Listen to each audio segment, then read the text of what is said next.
이 땅에 많은 사람들이 소원이 있어요. 전쟁 없는 평화, 범죄 없는 안락한 삶. 이 땅을 불안하게 하는 것은 범죄자들이다. 살인, 강도, 가정 파괴범, 아동 학대, 여러 가지 중독자, 이런 못된 사람들을 공개 처형시켜서 없애면 평화로운 나라는 되겠지. 그건 아닙니다. 수없이 공개 처형하고 수많은 죄수를 감옥에 가다도 범죄는 언제나 있습니다. 나라와 민족끼리 총칼로 싸우는데 평화는 오지 않습니다. 어떻게 하면 우리 인류를 진정한 안정과 평화를 누리며 살 수 있게 할까? 그것은 성경이 답이고 예수님이 답입니다. 십자가에 나타난 이 하나님의 사랑과 하나님의 공의를 이해를 하면 원수도 없고 대적자도 없고 상처도 없고 불행도 없을 것이니 십자가의 비밀을 깨닫는 자는 구원을 받습니다. 오늘 본문 말씀의 내용은 예수님께서 지금 예루살렘으로 올라가시면서 하신 말씀, 내가 올라가면 타락한 종교 지도자들인 장로님들 그리고 대제사장들과 서기관들에 의해서 내가 죽임을 당하게 되고 3일 만에 부활하게 될 것이다. 십자가에서 내가 죽는다. 그런데 너희들도 십자가 지고 나를 따라야 한다. 그것도 날마다 자기를 부인하고 날마다 자기를 죽이면서, 그리고 죽고자 하면 살고 살고자 하면 죽는다. 이 영리적인 비밀을 가르쳐 준 거죠. 여러분, 십자가는 하늘과 땅을 이어놓는 유일한 다리고 저주를 복으로, 흑암을 광명으로, 절망을 희망으로, 질병을 치유로, 지옥을 천국으로 바꿔놓는 유일한 능력, 십자가의 비밀인데, 십자가는 두 가지죠. 예수님이 지신 십자가가 있고 우리가 져야 할 십자가가 있습니다. 예수님이 지신 십자가는 우리가 못 집니다. 여러분이 십자가 등에 지고 저 관악산이나 남산에 올라가서 매달린다고 옆에 사람 죄가 사해지겠습니까? 예수님 외에는 인간의 죄 문제를 해결할 자가 없습니다. 그래서 예수님이 우리를 구원하시되 십자가로 구원하셨습니다. 성경은 예수님에 관한 이야기입니다. 요한복음 5장 39절 같이 읽어봅니다. 너희가 성경에서 영생을 얻는 줄 생각하고 이 성경을 연구하거니와 이 성경이 곧 내게 대하여 증언하는 것이라. 예수님만이 구원자다 하는 것을 증거하고 있는 게 성경인데, 어떻게 구원했느냐? 십자가로 구원했다는 겁니다. 그래서 이 십자가의 비밀 중에 첫 번째는 구원은 예수님이 지신 십자가밖에는 없습니다. 믿으면 아멘 하세요. 왜 예수님이 지신 십자가에는 구원의 도리도 없고 방법도 없을까? 아담 이후의 모든 사람은 태어날 때부터 죄인이니 이것을 유전죄 원죄라고 말하고, 이 유전죄 원죄를 해결하지 않고는 다 지옥 형벌을 받게 되어 있습니다. 또 살아생전에 질병과 가난과 상처를 주고받음과 온갖 불행의 원인이 죄에 있는데, 예수님이 지신 십자가는 우리 죄 문제를 해결하는 십자가였습니다. 하나님이 예수님에게 세상 죄를 지어가는 속죄양이 되라고 이 땅에 보내셨고, 예수님은 그 길을 위해서 오셨습니다. 그 구원을 위해서 우리 예수님이 희생제물이 되신 것이죠. 죄는 우리 조상이 범하고 우리가 범했는데 죄에 대한 값은 주님이 지불하게 하셨으니 예수님의 십자가만이 유일한 구원의 도리가 되었습니다. 이사야서 53장 5절 6절 보겠습니다. 그가, 예수님이 창에 찔림을 당한 것은 우리 허물 때문이고 그가 온몸에 채찍에 맞아서 상하게 된 것은 우리 죄악 때문이라. 그가 징계를 받음으로 우리는 평안을 누리고 그가 채찍에 맞음으로 우리는 나음을 받게 되었도다. 예수님이 여러분의 죄짐을 담당했음을 믿으면 아멘 하세요. 예수님이 온몸에 채찍에 맞으신 그 공로가 여러분의 모든 질병을 고쳐주심을 믿으면 아멘 하세요. 예수님이 가난하게 사셨던 공로를 믿음으로 여러분 부유를 누리게 됨을 믿으면 아멘 하세요. 인간의 온갖 불행은 죄 때문에 왔습니다. 죄가 원수요, 죄가 온갖 저주를 불러왔어요. 그런데 이 죄의 문제를 우리가 눈에서 흐르는 눈물로 지워지지 않습니다. 노력해도 죄가 없어지지 않아요. 죽어도 죄가 없어지지 않아요. 누군가한테 죄값을 대신 치러야만 합니다. 그 일을 주님이 하신 거예요. 할렐루야. 예수님이 이 땅에 오신 목적이 십자가 지려고 왔기 때문에 내가 이 일을 위해서 간다.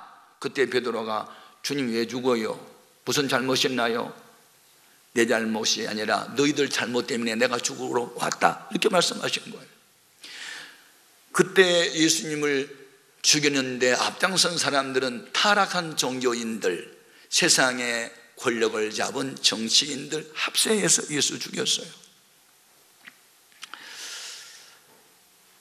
우리 예수님을 사람들이 고소 고발을 했는데 이 사람이 왕이라고 합니다.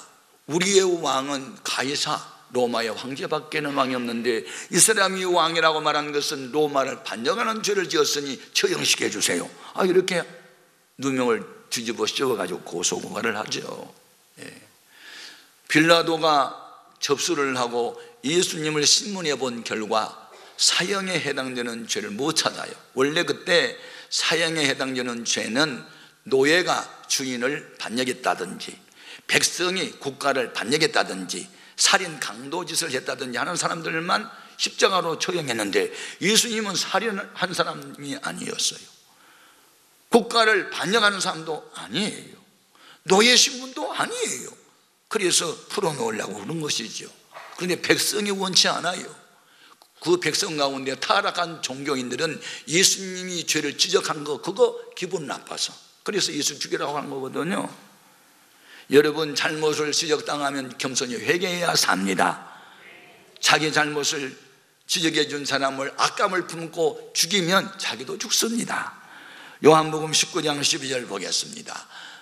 이러함으로 빌라도가 예수를 놓으려고 힘썼으나 유대인들이 소리질러 이르되 이 사람은 놓으면 가이사의 충신이 아니니이다. 무릇 자기를 왕이라는 자는 가이사를 반역하는 것이니이다. 오늘날 예수님을 왕으로 섬기지 않는 자는 하나님을 거역하는 것이요, 우리 예수님은 사실은 평화의 왕으로 오셨습니다. 이 땅의 왕들은 세워졌다가 패할 때가 있지만 예수님은 영원한 왕으로 믿는 자를 영원히 통치하시는 줄로 믿습니다.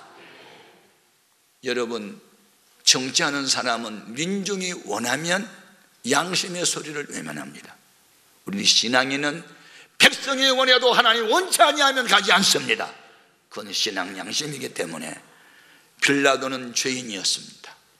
양심의 소리를 외면합니다. 양심으로는 사형원들을 낼 수 없다는 걸 알았는데 민중의 소리가 너무 크니까 민중을 외면하면 내 정치 생명이 여기서 끝난다 하고 그는 양심을 버리고 죄 없는 예수에게 사형 선고를 내립니다. 요한복음 19장 15절 이하 보겠습니다. 그들이 소리 지르되 없이 하소서, 없이 하소서, 그를 십자가에 못 박게 하소서. 빌라도가 이르되 내가 너의 왕을 십자가에 못 박으랴? 대제사장이 대답하되 가이사 외에는 우리에게 왕이 없나이다 하니 이에 예수를 십자가에 못 박도록 그들에게 넘겨주니라. 양심을 버리면 믿음에 관하여도 파산하는 것이요, 오늘 우리는 예수님을 구주로 영접했기 때문에 세상의 권력이 나를 압박해도 거기에서 안여하지 않고 예수님이 우리 구주라고 말할 수 있어야 합니다. 이것이 주님을 닮은 자의 모습인 줄로 믿습니다. 예수님을 구원자로 믿는 사람은 이 세상의 어떤 것들도 우리를 하나님과의 관계를 끊어놓지 못하는 줄로 믿습니다.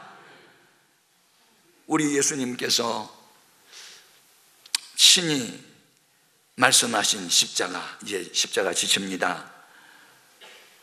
우리 예수 믿는 사람들, 그 예수님이 지금 어디 있다고 믿어요?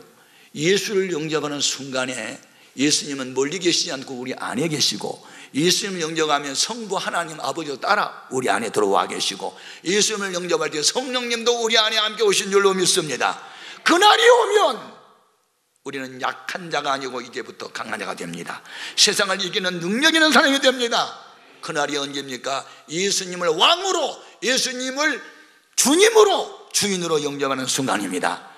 요한복음 14장 20절 같이 읽어봅니다. 그날에는 내가 아버지 안에, 너희가 내 안에, 내가 너희 안에 있는 것을 너희가 알리라. 그날은 바로 성령이 임하는 날이요, 지난 날의 죄를 십자가에 못 박는 날이요, 예수님을 왕으로 섬기는 날입니다. 그 예수님이 여러분 안에 있으면 세상을 이길 수 있습니다.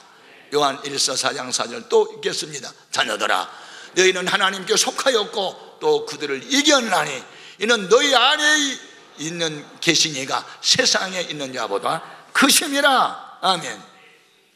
그러면 열매를 통해서 나무를 확인해 보여야 합니다. 내가 하나님과 함께한 사람이라면 주님이 함께 하심으로 나타났던, 하나님의 영이 함께함으로 주님께 나타난 그 역사가 우리 나타나야 됩니다. 사도 바울이 예수님을 주님으로 왕으로 섬기는 이후에 하나님의 바울을 통해서 희한한 일을 행하게 하십니다. 사도행전 19장 11절 이하를 또 읽어봅니다.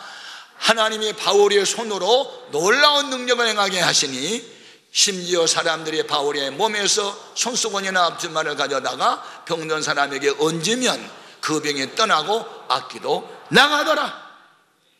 여러분, 주님이 함께한 증거가 무엇입니까? 주님이 이 땅에 계시면서 하늘의 비밀을 알아듣기 쉽도록 가르치셨고, 복음을 전파하셨고, 병약한 사람들을 고치셨으니 그 주님이 우리와 함께한다면 우리도 그와 같은 역사가 나타나야 될 줄로 믿습니다. 바울이 행한 능력이 아니고 바울 속에 계신 주님이 능력을 행하셨습니다. 어떤 주님? 십자가 지신 예수님이.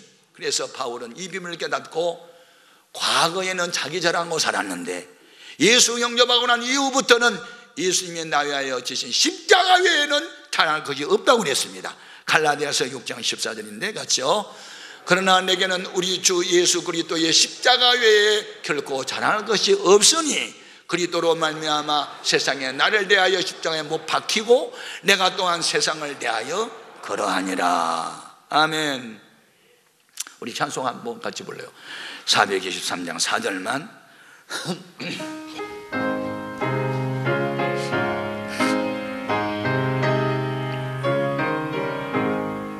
나의 모든 보배는 천천국 쌓였네. 나의 평생 자랑은 주의 십자가로다. 주의 보혈 흐르는데 믿고 뛰어나가. 주의 은혜 내가 입어 깨끗하게 되었네. 할렐루야. 예수님이 십자가에 못 박혀 돌아가실 때 다 이루었다 하셨습니다. 여러분의 저주는 이제 끝났습니다. 질병도 끝났습니다. 가난도 끝났습니다. 상처도 사라졌습니다. 예수님이 이루셨기 때문에 이게 십자가의 능력입니다.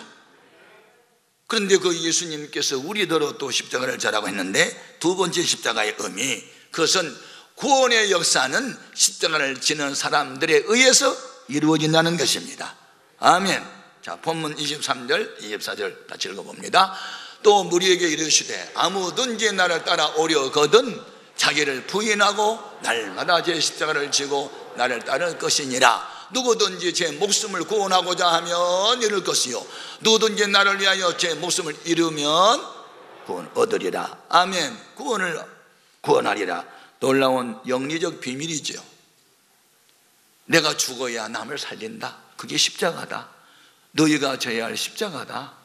여러분, 우리는 벗어야 할 짐이 있고 져야 할 짐이 있어요. 죄악의 짐은 벗어야 하고 사명의 짐은 져야 돼요. 십자가가 뭐예요? 남 위하여 내 모든 것 희생하는 것, 남의 짐을 내가 대신 짊어지는 것, 그것이 힘들고 어려워도 감당하는 것, 그 우리더러 지라는 십자가예요. 예. 그런데 십자가를 지는 사람들 가운데는 두 부류가 있어요. 받은 바 은혜 너무 크고 감사해서 이 은혜를 무엇으로 보답할꼬? 만가지 은혜를 받았으니 내 평생 슬프나 즐거우나 주님을 기쁘시게 섬기겠습니다. 내가 원하는 소원은 주님의 기쁨이 되는 것입니다 라고 자원해서 십자가 지는 사람이 있는가 하면, 너무 힘들고 어려워서 억지로 십자가 지는 사람도 있어요. 자원해서 십자가를 지든 억지로 지든 간에 그 십자가가 하나님의 일이었다면 하나님은 결코 외면하지 않으시고 은혜와 복을 주시는 줄로 믿습니다. 우리 예수님이 십자가 지고 가신 그 길을 비아 돌로로사라고 하는데, 그 길을 걸어가실 때 14번이나 넘어지셨어요. 너무 힘이 들어서 마지막 넘어지고는 일어설 수가 없어요. 기력에 다해서. 로마 병정이 지켜보고 있다가 길가에서 구경하고 있는 구린의 시몬을 불러놓고 네가 대신 져. 그래서 구린의 시몬이 예수님의 십자가를 대신 지고 예수님은 그 뒤에 이제 따라가요. 구린의 시몬이 십자가 자원해서 졌어요? 억지로 졌어요? 억지로 졌어요. 그러나 그 억지로 진 십자가라도 주님의 일에 동참했다는 이유로 그 구린의 시몬이 마음의 문이 열리고 예수님 십자가에 못 박힌 장면을 그 앞에서 지켜보고 있다가 저분은 저분의 죄 때문에 죽은 것이 아니라 내 죄 때문에 죽었다는 걸 깨닫게 되고 예수를 영접하게 되고 온 가족이 예수를 믿게 됩니다. 훗날 그의 아들 루포가 사도 바울의 제자가 되고 이 구린의 시몬의 아내가 위대한 사도 바울의 믿음의 어머니가 됩니다. 이 놀라운 역사. 억지로 십자가 졌는데 교회 역사의 한 페이지를 장식하고 그렇게 위대한 사도 바울의 믿음의 어머니가 누구냐면 구린의 시몬의 아내입니다. 확인해 보겠습니다. 억지로 십자가 졌던 구린의 시몬, 마가복음 15장 21절, 마침 알렉산더와 루포의 아버지인 구레네 사람 시몬이 시골로부터 와서 지나가는데 그들이 그를 억지로 같이 가게 하여 예수의 십자가를 지우고, 그 결과 로마서 16장 13절입니다. 주 안에서 택하심을 입는 루포와 그 어머니에게 문안하라. 그의 어머니는 곧 내 어머니라. 놀랍습니다. 사도 바울이 그 많은 사람들 가운데서 믿음의 어머니로 지정한 사람은 루포의 어머니, 즉 구린의 시몬의 아내였습니다. 얼마나 놀라운 일인가요? 억지로 십자가 졌는데도 불구하고 복을 주신 거예요. 뿐만 아니라 구린의 시몬의 10대 손 콘스탄티누스라고 하는 로마의 황제가 313년 5월 달에 기독교를 국교로 선포하는 기적적인 일이 일어납니다. 여러분, 억지로 진 십자가라도 하나님은 후손의 복을 주신 줄로 믿습니다. 그리고 십자가를 지라는 뜻은 무슨 말이냐? 육에 속한 내가 죽는 것이 십자가 지는 겁니다. 왜 우리가 죄를 범합니까? 육성에 살아서, 죄성에 살아서, 육신의 정욕과 안목의 정욕과 이생의 자랑 때문에, 돈 때문에, 쾌락 때문에, 욕심 때문에, 교만 때문에, 죽지 못한 자 때문에 죄 짓지 않아요? 그래서 십자가 지라는 것은 네가 죽어야 산다는 것입니다. 바울이 이 비밀을 깨닫고 하나님이 날마다 나와 함께를 원하는 마음으로 그는 날마다 나는 죽는다고 고백합니다. 고린도전서 15장 31절 같이 읽어봅니다. 형제들아, 내가 그리스도 예수 우리 주 안에서 가진 만도에게 대한 나의 자랑을 두고 단언하노니 나는 날마다 죽노라. 예배 사람 얼굴 바라보고 나 이제부터 죽을게요 해봐. 옆에도 두고 보자 그러지 말고 죽으세요 그렇게 하세요. 아멘. 부부 사이도 남편이 죽고 아내가 죽었는데 싸울 대상이 없는데 왜 싸워? 내가 살아서 죄를 짓는 거요. 여러분, 더 이상 싸우지 말고 죽읍시다. 그리고 예수로 삽시다. 십자가의 도는 실천하지 않는 사람은 미련한 것이지만 왜 저렇게 희생해? 왜 이렇게 봉사해? 왜 이렇게 욕먹고 살아? 적당하게 믿지? 그렇습니까? 예수님처럼 귀신 들렸단 말을 해도 복음을 전해야 하고, 반역 죄를 범했다고 누명을 써도 가야 할 십자가를 걸어가야 그리스도인입니다. 이런 사람에게는 십자가가 능력이 되고 지혜가 되고 치유가 되고 회복을 시켜줍니다. 고린도전서 1장 18절, 십자가의 도가 멸망하는 자들에게는 미련한 것이요 구원을 받는 우리에게는 하나님의 능력이라. 교회에 무슨 무거운 짐을 질 때 져야 합니다. 그게 십자가 지는 겁니다. 힘들고 어려운 일은 나에게 맡겨주세요. 그게 십자가 지는 겁니다. 영광받는 곳에는 나에게서 머리 내밀고 힘들고 어려운 일 있으면 남을 알고 도망가요? 십자가 원수로 지나가는 것이지요. 아닙니다. 예수님을 십자가에 못 박았던 사람들이 누굽니까? 타락한 종교 지도자들입니다. 앞장서서 희생해야 하는데 희생하지 않습니다. 자기는 뒷짐짓고 명령만 드립니다. 되는 것입니까? 예수님은 고난의 십자가에 본을 보이시면서 너는 내 뒤를 따라오라고 말씀하셨습니다. 사도 바울은 고린도전서 11장 1절에 내가 그리스도 예수를 본받은 것과 같이 너희는 나를 본받으라고 했습니다. 지도자들이 앞장서 희생을 해야 따라오는 사람은 또 기쁨으로 따라오는 것입니다. 힘들고 어려운 일은 내가 하겠습니다. 이것이 십자가 가지고 주를 따라가는 사람들이고, 이런 사람들 때문에 어두운 세상이 밝아지는 것이지요. 우리 예수님은 위선된 지도자들을 화 있다고 책망했습니다. 말로만 남 가르치려고 그러고 본인들은 손가락 하나 움직이지도 않고 전도 현장에 나가지도 않고 만나서 대화나 하고 앉아있고, 아닙니다. 우리는 힘들고 어려운 현장에 뛰어나가고 어렵고 무거운 짐은 내가 짊어지고 가는 이런 사람이 되어야 될 줄로 믿습니다. 마태복음 23장 15절 같이 읽어봅니다. 화 있을진저 외식하는 서기관들과 바리새인들이여, 너희는 교훈한 사람을 얻기 위하여 바다와 육지를 두루 다니다가 생기면 너희보다 배나 더 지옥 자식이 되게 하는도다. 최근에 가슴 아픈 일들이 많습니다. 그렇게 귀하게 쓰임을 받았던 사람들이 구설수에 오르고 감옥을 가고 교회가 싸우고 예수님을 다시 십자가에 못 박는 이 안타까운 현실 앞에 오늘 우리는 남에게 책임 전가시킨 것이 아니고 너의 잘못 내가 감당해 줄게 하는 십자가 있는 사람이 있다면 무슨 다툼이 있고 싸움이 있겠습니까? 우리 모두 주님이 전하는 십자가를 져야 될 줄로 믿습니다. 세 번째, 십자가를 지게 되면 어떤 일이 벌어질까?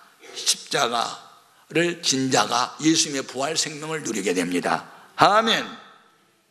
그렇습니다.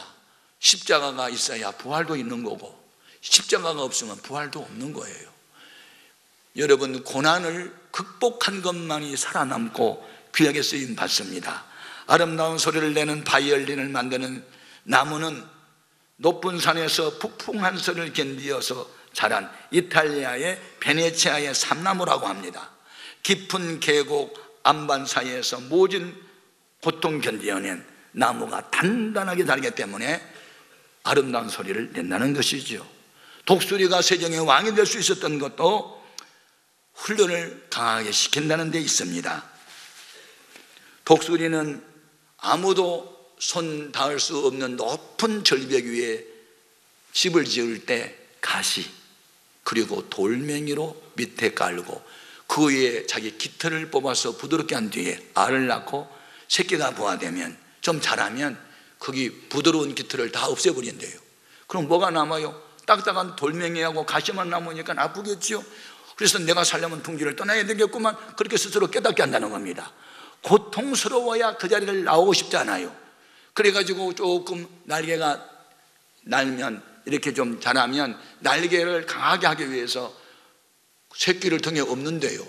그래가지고 높이 올라가지고 던져버린대. 그러면 몸집은 큰데다가 날개는 자니까 버덕버덕 땅에 떨어지면 다 살려! 사람 눈대가지고 독수리 종래. 그리고 땅에 떨어지려고 하면 다른 새끼가 와서, 어미가 와서 또 등에다 업고, 그렇게 훈련을 해서 몸집은 줄어들고 날개는 힘을 강하게 해서 나중에 세종의 왕이 된다는 거 아니에요.